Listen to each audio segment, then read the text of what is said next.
Hai, hello, salam sejahtera Malaysia. Selamat datang ke channel Fels Lifestyle. Terima kasih kerana terus setia dan terus bersama di dalam channel ini.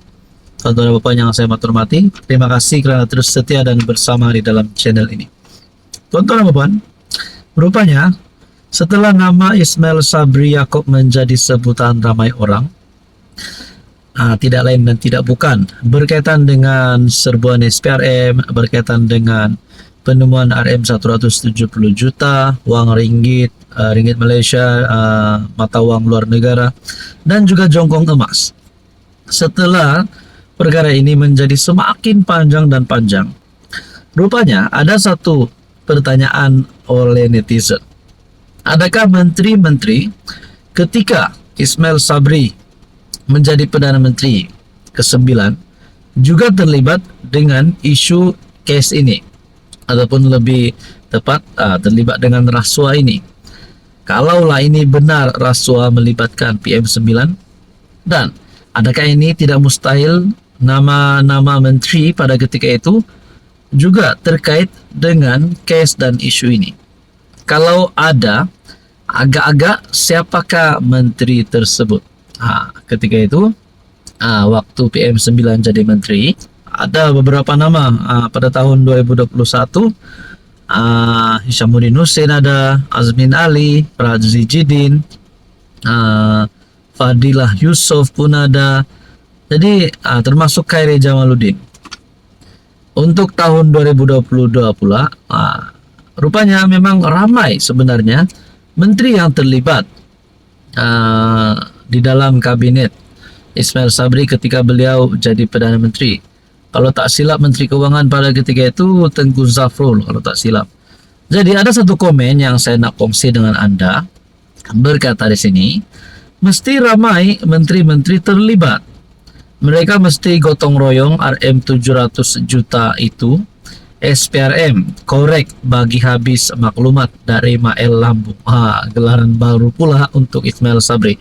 Tapi saya tak nak terus direct to the point, fikir negatif terhadap PM9 dan juga menteri-menteri yang terlibat. Saya tidak bercakaplah orang ini bersalah sebab belum ada keputusannya, belum lagi didakwa, belum ditangkap masuk penjara, belum ada bukti yang mengatakan bahwa Ismail Sabri ini bersalah dan menteri-menteri kabinet beliau pada ketika itu bersalah. Tapi kalau fikir secara logik, takkanlah kerja ini dilakukan oleh Ismail Sabri sendiri. Sebelum ini SPRM sudah mengesahkan telah memanggil 31 individu kalau tak silap untuk berjumpa dengan SPRM, dan siasatan dijalankan terhadap Ismail Sabri juga. Jadi persoalannya, tuan-tuan dan puan, adakah menteri-menteri kabinet pada ketika itu terlibat dengan kes ataupun isu RM 177 juta ini? Nah, kalau mereka terlibat, adakah mereka juga akan dipanggil SPRM? Dan agak-agak siapakah menteri-menteri tersebut? Dan kita dapat lihat juga bahwa Ismail Sabri menjadi Perdana Menteri pada ketika beliau menjadi PM bukan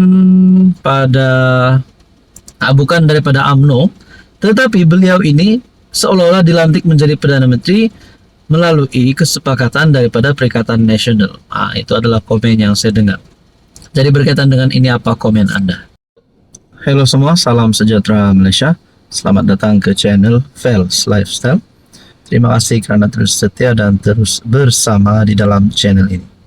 Saudara-saudara yang saya hormati, sebelum kita teruskan dengan isu hangat hari ini, di sini saya ada selitkan produk. Tuan-tuan dan puan yang minat untuk beli produk yang saya share di sini, banyak produk yang saya kongsikan. Tengoklah mana satu yang sesuai, yang di hati anda, boleh klik produk ini, order macam biasa, macam dekat Shopee. Oke, saudara-saudara yang saya hormati, tuan-tuan dan puan, setelah penemuan RM 170 juta ataupun jumlah keseluruhannya 177 juta bersamaan dengan jongkong emas yang melibatkan nama bekas Perdana Menteri ke-9. Ada pula yang kata dana ini untuk projek tebuk atap.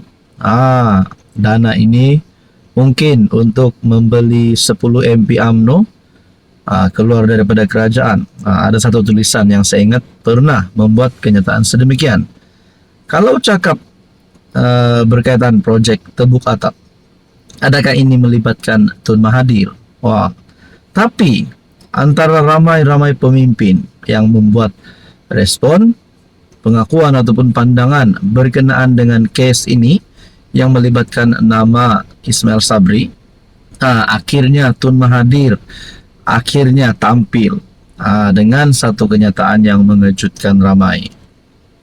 Kes Ismail Sabri kita tunggu bawa ke mahkamah, kata Tun Mahathir.